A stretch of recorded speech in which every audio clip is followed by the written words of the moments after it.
Hello everyone, this is Dr. Khan. I'm going to go ahead and bring Michelle on again.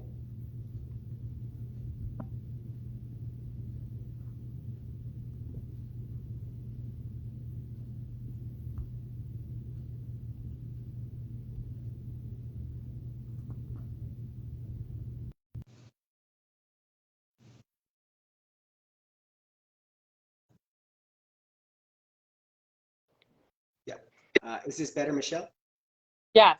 Yes, yes. Now this is back to where we were. Now it does happen. It has happened unfortunately before. So hopefully the connection is good. Now what you mentioned again, to recap for those listeners who are coming back on again, what you said, and if you can summarize, because I think you can say it a lot better than I can. What is it that went through your head in order to make the decision in regards to what these other 6 plastic surgeons were saying, and how you chose differently because you changed your mind and you were determined by talking to, you said, hundreds of other women, and where you were as a young lady determined to proceed with a decision that was different than what was professionally given to you by these plastic surgeons. So please tell us what was going through your head. What was going through my head was that I felt like I did my homework, and I wanted to make sure that if I'm showing up and trying to be a better person and healthier and eat healthier foods and work out and drink water, why do I have these toxic things inside of me and what am I waiting for?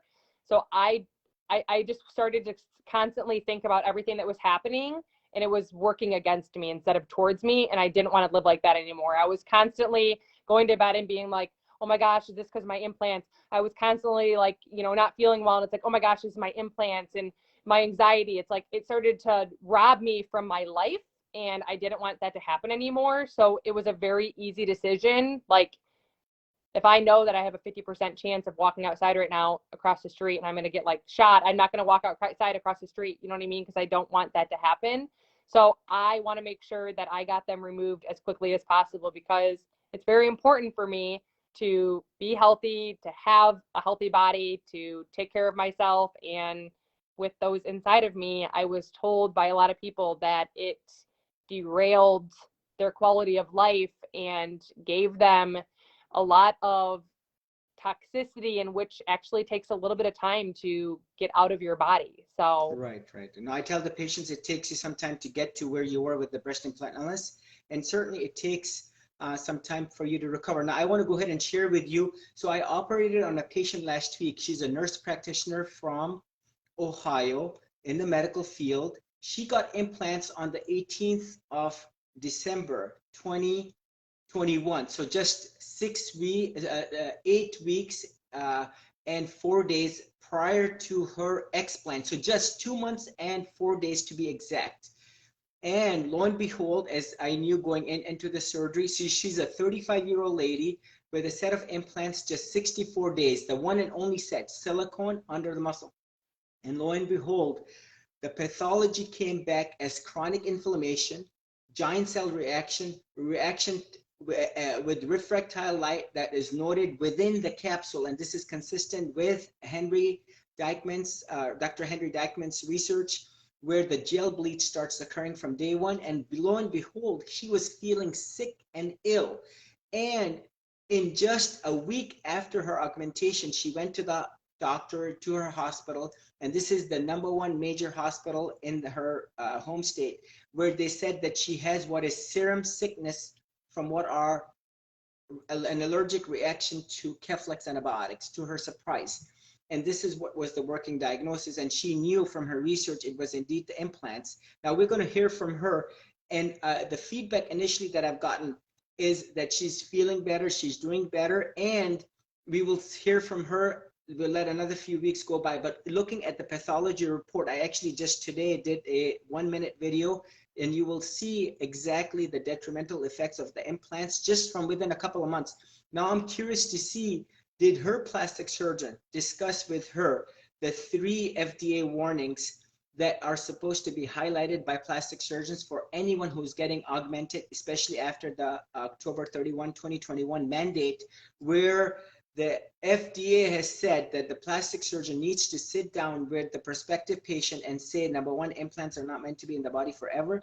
Number two, they are associated with lymphoma, especially the textured ones. And number three, they are associated with what is breast implant illness. And I will be very curious to see what her feedback is. Now, what you said was, it took some time for you to get to your breast implant illness before you realized that, the implants are hurting me, and you did your research for 6 months.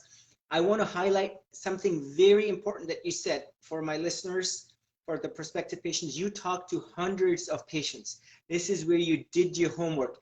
Your mind overrode what the next MD was saying, the plastic surgeon, because you knew better in your heart what you needed to do better for yourself, and not that the system determined what your health was going to be, meaning you knew the implants were bad, they were hurting you. Now, the next question is, please tell us, how did you prepare for the surgery? Good question. Yeah. It's a mindset thing again. So if I sit there and tell myself that this is going to be so hard and this is going to suck, like it's going to suck. So I was like, how can I go into surgery the biggest bad ASS ever and healthy and fit and strong, and how can I do it? So I'm like, my water needs to be on track. I need to make sure I'm getting all my vegetables and fruit, like just all the things, you guys, that like over and over again, it's annoying to hear, but the things that make you feel good and that your body truly needs.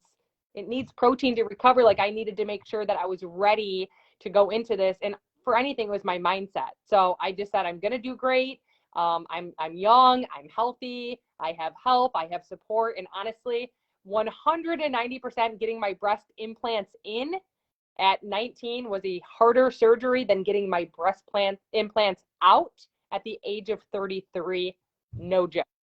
But I also am a lot healthier at my age now than I was then, so I will give you that. But still, it's again what you tell yourself. This is literally a computer system. It's our biggest and strongest muscle that we have. I know people think it's your biceps.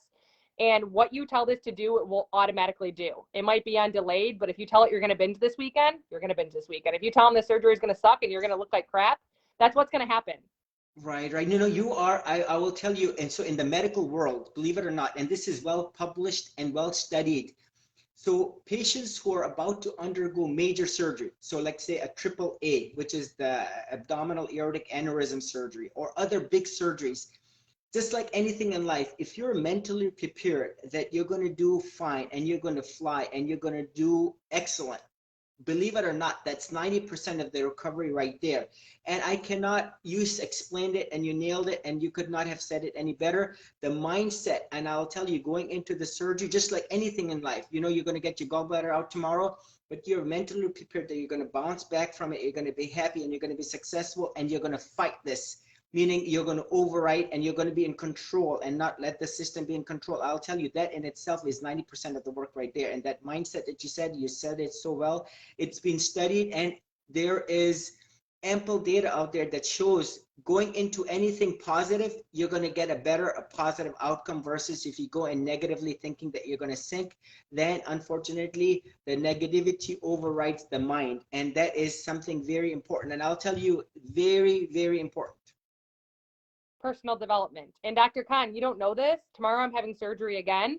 2 weeks after I had my implants taken out, I went to get my acne checked, and I have skin cancer on my face, and I'm having surgery tomorrow on my face. And I'm going to have a scar probably this big. And everyone's like, again, it's my mind. Like, I'm going to go do my thing.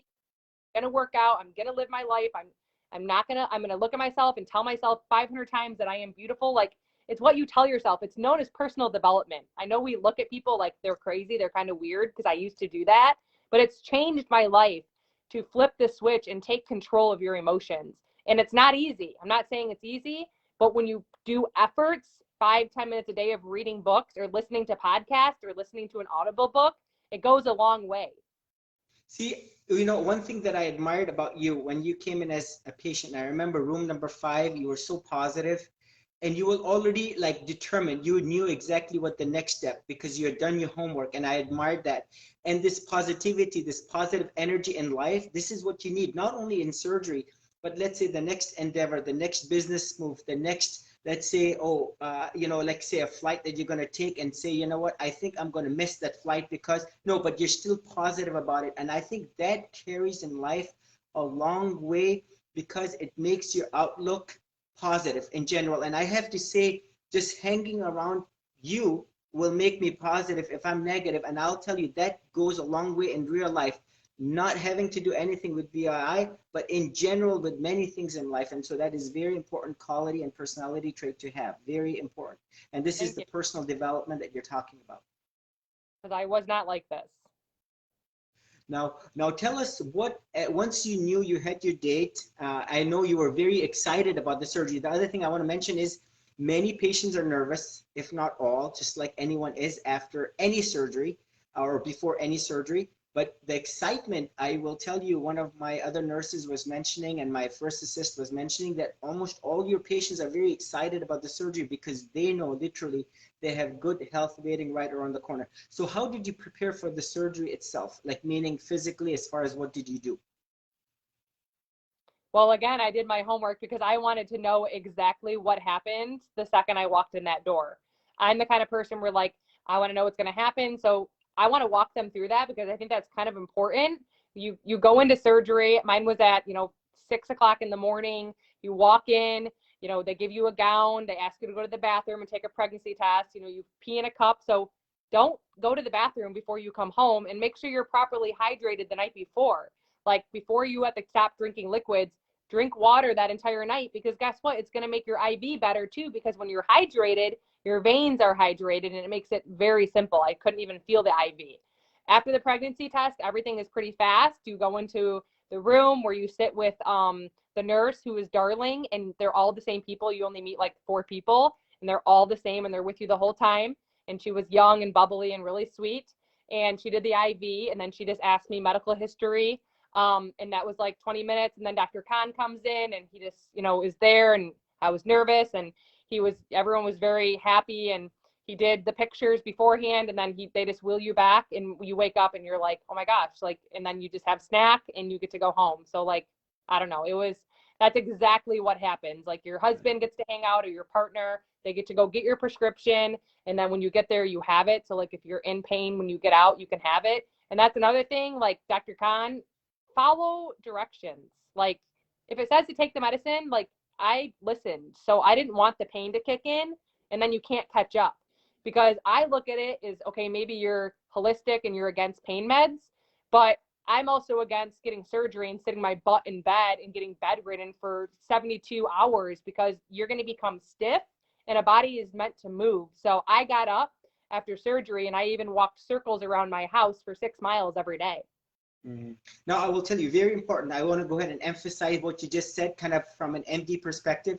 So just today, I talked to a patient. She came from Georgia, and she was walking around her house. No, I said, I want you to go do the real walk. Go outside, walk in like like an open area. It's getting warmer here in Michigan. Go take some nice deep breaths. When you walk, you release the endorphins from your muscles, helps with the mentation, the gut, the breathing, overall recovery. The second thing you mentioned here is, about the anesthesia part. Your dad is an anesthesiologist. You come from a family of anesthesia people, doctors, and the team. What you mentioned, even in the video feedback that you gave, that your anesthesia team member was there from pre-op, intra-op, and post-op, such that there was continuity. And that person, Kirsten, she never left you. We never leave you, meaning we're there with you from the beginning to the very end. Now, this is one thing that I want to highlight is the twilight anesthesia, which is the sedation or the conscious sedation. Now, tell us, how was your experience overall? Amazing. It couldn't have gone any other way. Yeah. So this is where you're sedating. You don't remember anything. You are in twilight sedation. The pain control is there. The amnesia from the surgery itself, once that you sit down on the OR table to the time when you recover, everything else in the middle, you don't remember. And this is where the patient is not paralyzed. We have the SCD boots on, and the circulation is there that helps keep and prevent any deep vein thrombus from forming, versus general anesthesia where you paralyze the patient and now you have a ventilator breathing for the patient. Now that is still safe, but this is very safe and safer, if you will, because the patient is essentially breathing on her own, and the patient is able to maintain her own airway, and the patient has, again, very comfortable anesthesia, very sedated patient, and the patient bounces back because this is very effective and safe, comfortable anesthesia, which is not dependent on the ventilator breathing for the patient, where it is related, where the general anesthesia is associated with deep vein thrombus forming, ventilator associated trauma, for example, among other things, which is still safe, but this is what I would say safer. And I tell all my plastic surgery colleagues, this effectively can be done very safely. I did a case at the hospital. I go talk to the anesthesiologist and they're like, we're going to do general. I said, no, we're going to do sedation because it is. And he said, all this time, I said, absolutely, it can be done. And he was semi-retired at the hospital, and he himself, I think for the first time, he did this sedation, conscious sedation, very safely, very effectively after all this time. And remember, the patient got the best experience, the best bounce back, and again, very safe, very effective, and the patient had no recollection. And as you will see, the many ladies that will come forth and say they actually literally snore through the surgery if they're snorers, very safe and very effectively done. Now, the other thing I want to mention here is, you want to remain well hydrated. As a physician, as a clinician, I will say the average human body needs 6 to 8 cups of water. Now, obviously, if you have kidney problems, heart failure, heart issues, blood pressure, that's separate. But every patient, young, energetic, healthy, be it in their 40s, 50s, you need water. Water is life. And you need that water to remain well hydrated. Remember, you're going to basically remove the excess. You are going to urinate it out. And so it is normal and healthy for the skin, for the body to remain well hydrated, especially when you're going to be having surgery tomorrow, the next day, and you want to be hydrated the night before. And for some patients, especially if they're number 2 or number 3 for the surgery next day, it's just you're having a late breakfast. So we normally sleep through the 8-10 hours of sleep that we normally get. And to remain well hydrated, it is very good, very happy. The patient is also very happy in the morning if they're well hydrated. Now, tell us more. So once you were in recovery, what did you do like post-op that helped you, that what you can help our patients understand, not only my patients, but other patients, so that they can basically benefit from your experience? Well, the water was huge, and 6 to 8 ounces on 6 to 8 cups. I think it should be more. It's in my boot camp, at least, yeah. half of your weight. And then if you drink coffee or tea, you need to replace that. So for me, I'm 150 pounds, 75 ounces, but I drink 2 cups of water. So I have to add 16 ounces. So it's 91 ounces a day. So drinking water, because like I said, my mom comes from the medical field, and our bodies are made up of water, and you really just need to be hydrated, because when you're dehydrated, you're going to be even more tired.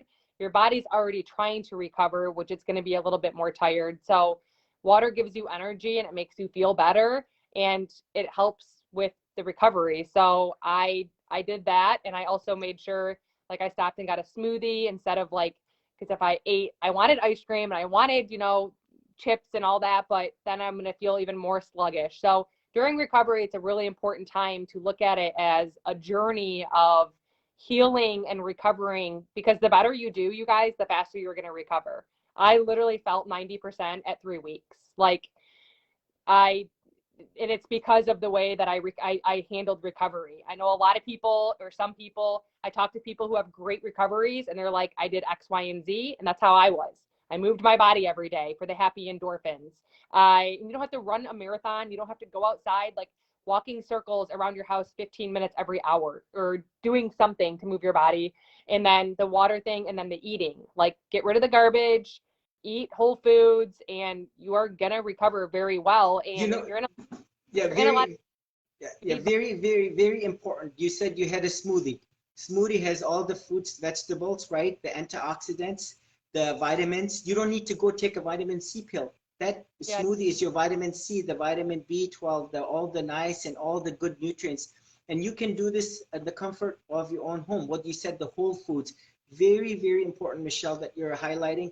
You are what you eat. No soda, no pop, no bag of chips, none of this unhealthy food, no greasy, oily stuff, none of this white rice, high glycemic index. You're eating healthy, you're eating smart, and that, believe it or not, it adds to your recovery. What you mentioned earlier, 10 minutes ago, protein. You need protein. So, for example, a couple of eggs 2 times or like once per day, that is good protein. Or nowadays, you can get some protein drinks. These are very important. Again, these are the amino acids, the building blocks. They really help in recovery. No questions asked. Now, sometimes people don't eat right. Guess what? Their wound healing, their healing properties are altered for the worse. And again, it is important to eat smart, eat right, the whole foods, such that your body recovers and benefits from these nutrients, these antioxidants.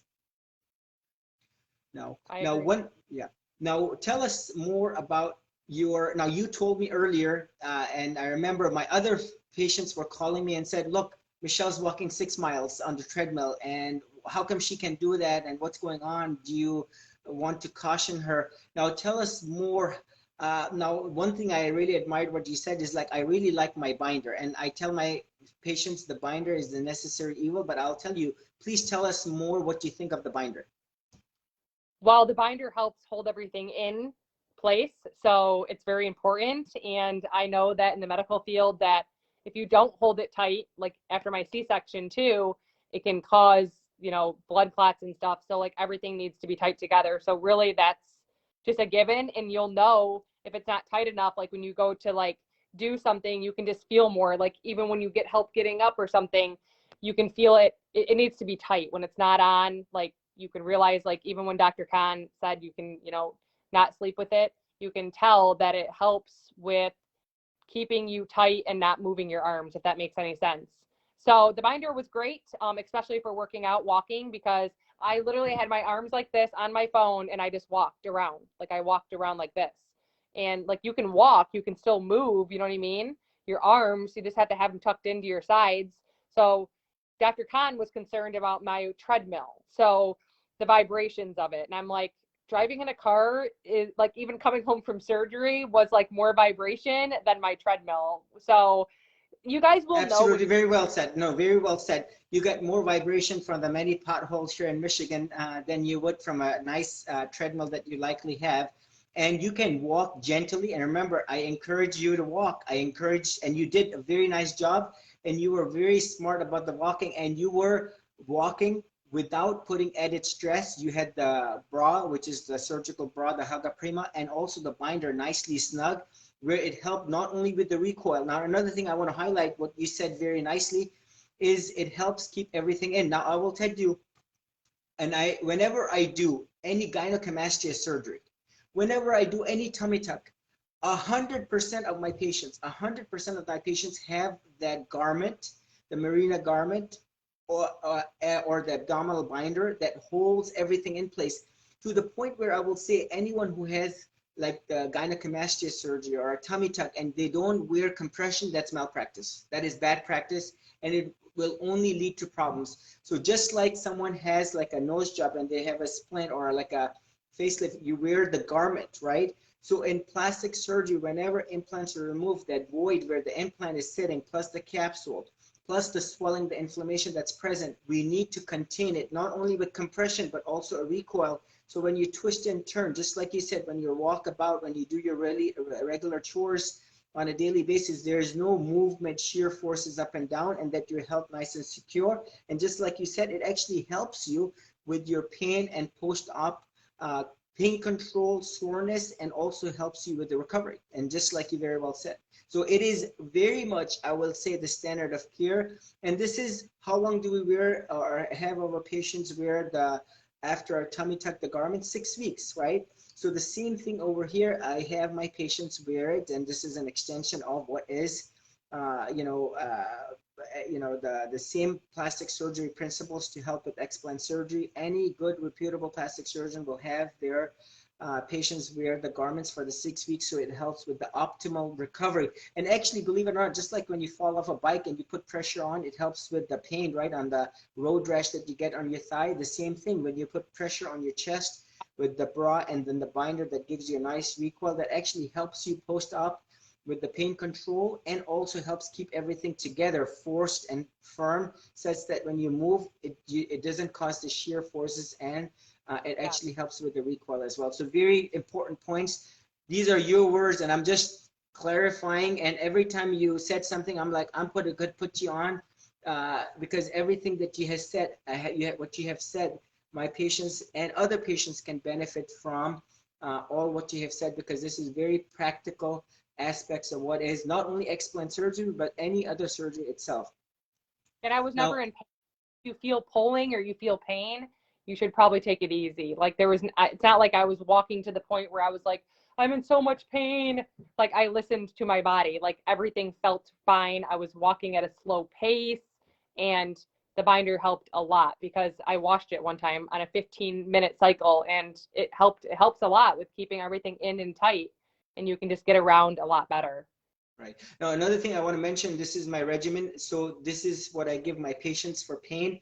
I have them, if they're, now the first thing I ask my patients is, what have you taken in the past for pain? So they say Percocet or Norco, and I give them, because this is what they're used to. I don't want to give them what I'm used to, what Yeah. they're used to, because each patient has their own experience. If they like Tylenol #3, Norco, Percocet, Tramadol, and I only write it once. I am not a big fan of pain meds at all. But after a surgery like this, where I'm dissecting off of the rib, the patients have earned the pain medications, because I don't want to be in discomfort. So I tell them to alternate, and this is kind of my go-to if they have not had any pain meds. I tell them to take Norco, which has the narcotic and the Tylenol in it. It's a 6-hour acting pain medication. It causes constipation. It also causes some loopiness, and remember, it's addictive, so that's why it's a controlled substance. So I have my patients only take it if they have 3 out of 10 pain or more, and they want to be on top of the pain rather than chasing the pain. So if you're 0 out of 10 pain, 1, 2, or 3, don't take anything. If you are 3, 4, 5, go ahead and start taking half a Norco or 1 Norco. And then if you're still in pain 3 hours from that time of having taken the Norco, you can take a Tramadol, which is another prescription strength pain medication that works on a different receptor, helps with the pain. And so you can alternate that with the Norco, such that you're now attacking the pain from different angles. And if some patients can take Aleve, that's another anti-inflammatory. So between the Aleve, the Tramadol, and the Norco, you can choose using your gut instinct which one will work better for the two, along with the walking, the happy endorphins that are released, along with the garment, the bra and binder that sits on the chest. That helps with the pain. And overall, as you will see, most of my patients do relatively very well with pain. And again, this is something that you want to be on top of rather than chasing, just like you very well said. I was on top of it. I'm not going to lie, for 3 days, and then I was done with it. Thursday, I had surgery. The second I got out, my husband was amazing. He set his timer for every 3 hours, because you have to take the antibiotics too, and you got to be on top of that. So he set alarms and came in the room and just gave me a straw, and I followed your regimen until Sunday. I started to like feel, you know what I mean, like not as in pain, because once you're in pain, it is very hard to chase it. It happened with my C-section. It happened like you. So I know that, and I didn't want to be in pain, and I didn't want to be bedridden. So I did, and then Sunday I was off, like I just stopped and I was fine. So Sure. I got Now now this is again what worked better for you, and you knew down within your gut that this is the right choice for you, and you were on top of it, and you never let the pain kind of get to you because you were ahead of it. And this is your choice. And this is where I ask the patients, absolutely minimize the pain meds. Just look at the side effects of Norco, Tramadol, even the Aleve over the counter. These are bad medications. I use the word bad. Look at all these side effects, right? Even just Aleve, for example, over the counter. How many patients have I talked to that take 800 of the Motrin? I say the 800 of the Motrin should be banned because it's too strong for the stomach, causes gastritis, but Aleve over the counter just once in the morning with food lasts you 12 hours of anti-inflammatory effect if needed. And this is where you want to be comfortable such that you're basically be able to recover from the surgery. And every day, the patients recover optimally, the pain gets less and less, the swelling gets less and less. Now, the other thing I wanted to ask is now at the 3-week mark, again, you followed my instructions down to the T, and I have to say you were my exemplary patient. And I told you, and I said to the first point, I said, I'm going to bring you on Facebook Live, and here we are again. Now tell us how and what did you start doing at the week 6 mark? 3 pound weights. And so I do 3 pound weights to strengthen everything back up, and it's actually going very well. Like I said, you can feel kind of a tug if it's too much, because I started off with like twos. Sometimes I can do, yes, I'm just doing the threes, and I'm weightlifting. I do the stairs, walking the stairs, while I hold on like this, because I can still do that because I go on like a machine, and then walking every day. Like everything's just continuing, and it's only getting better. And then the massaging, and the ointment back and forth for the scars. So, or for Yeah, the, no, not the, very, yeah, very important. When you massage, and again, if this is the scar right here, when you massage in a circular fashion back and forth and the entire chest, the nipple areola area, the whole chest, what it does is it calms those nerves down, which went haywire, especially over the incision and over the inflammation. It causes nerves to come in an orderly fashion towards the surface. It moisturizes the skin. And also the everted incision area, it's going to settle down. That's the 4-layer closure with what is dissolvable sutures, the Stratafix double layer, and then the 3O Vicryl. That also helps with the recovery, such that when you pass your hand over in the next 3 to 6 months after and up to a year, this is how long it takes for the incision to settle, that you're able to have normal sensation and feelings, not only over the incision, but over the entire chest, which was once a lot, where there was a lot of inflammation. Now, the other thing that you had mentioned was, in regards to, listening to your body, your sixth sense, as far as recovering. So when you get the 3-pound weights and when you're working out, what it does is you're not only building the pec major, the pec minor, the latissimus, the deltoid, the serratus anterior, and all the muscles of the chest. Remember, the many ladies, just like you, who have had implants below the muscle, which is the pectoralis muscle, the pec muscle essentially is compromised, and you truly have not been using your pec muscle for all these years, because every time you used it, guess what? It would press against the rib and it would compress the implant. It would be an awkward feeling. And this is what I tell my patients. Imagine the implant was sitting below your thigh muscles and I asked you to run. You would press the implant against your femur, right? So in the same way, the implant was sitting on your chest and the pec muscle would kind of crush and compress the implant against the rib.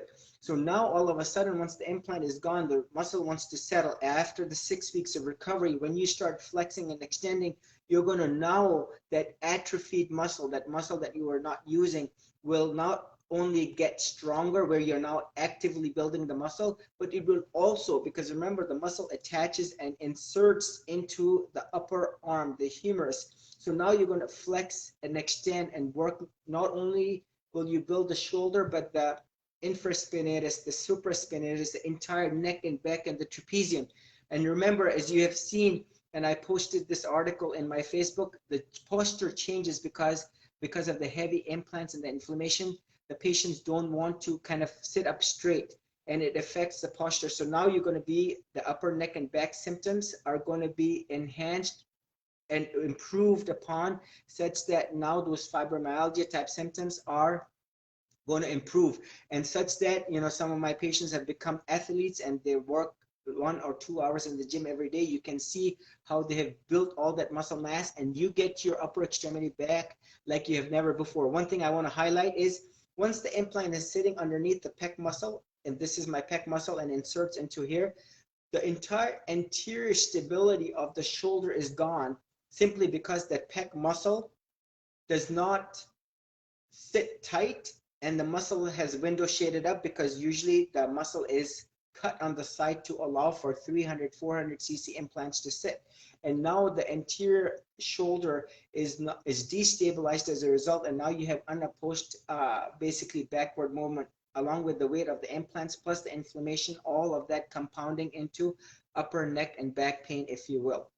So the cutting of the pectoralis muscle in itself is a very traumatic part of what is augmentation surgery. That in itself is a reason why athletes, bodybuilders, weightlifters, these ladies, they get their implants above the muscle, so that almost all the personal weight trainer patients that I've managed, who are like Florida, for example, I remember she, as another lady I took care of in my operating room, she had implants above the muscle for that reason, because she did not want to compromise her pectoralis muscle function, simply because her nature of her work was bodybuilding, and she did not want to compromise that aspect of her functional capacity of working and being a bodybuilder. Yes, please. So very important, as you work and exercise, you're still recovering, but over the next, you're listening to your body, your gut instinct, and you're training yourself so that such that you're going to the next level up, and you're building your upper strength, upper shoulder and upper arm strength like never before.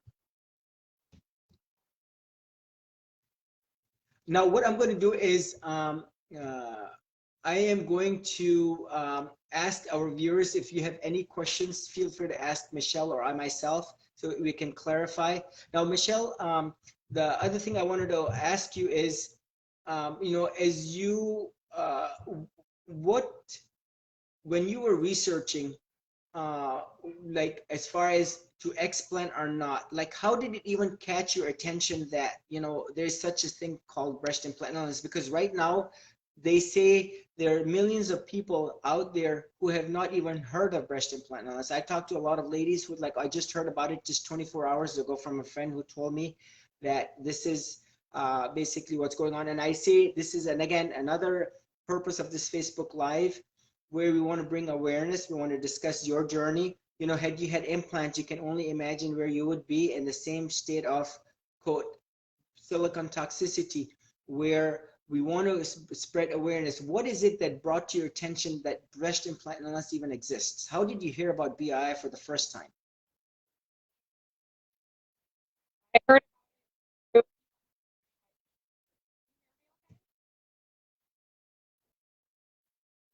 Can you hear me? Yes, I can hear you just fine. Yes. So when I was talking to people on social media and trying to recruit people into, I realized like what it, and found your group, someone recommended you, and I went in your telling people that I was getting surgery. Everyone, what are you getting surgery on? And I'm like, that's really good. You should get those. Like, like, why are you taking off 6 weeks, getting my breast implant out? And they're like, can I ask if you're doing that? Like, it's. Michelle, I'm getting, you're breaking up, coming in and out. You're breaking up too, Dr. Khan. Okay, so now this is relatively clear. I'm hearing someone basically mentioning that they cannot hear, you're breaking up. No, I see what you just wrote. Can you hear me now? Okay, so this is what I'm going to do now. I think let's go ahead and connect again, if that's okay, just like we did, so that we can continue on. Unfortunately, this happens.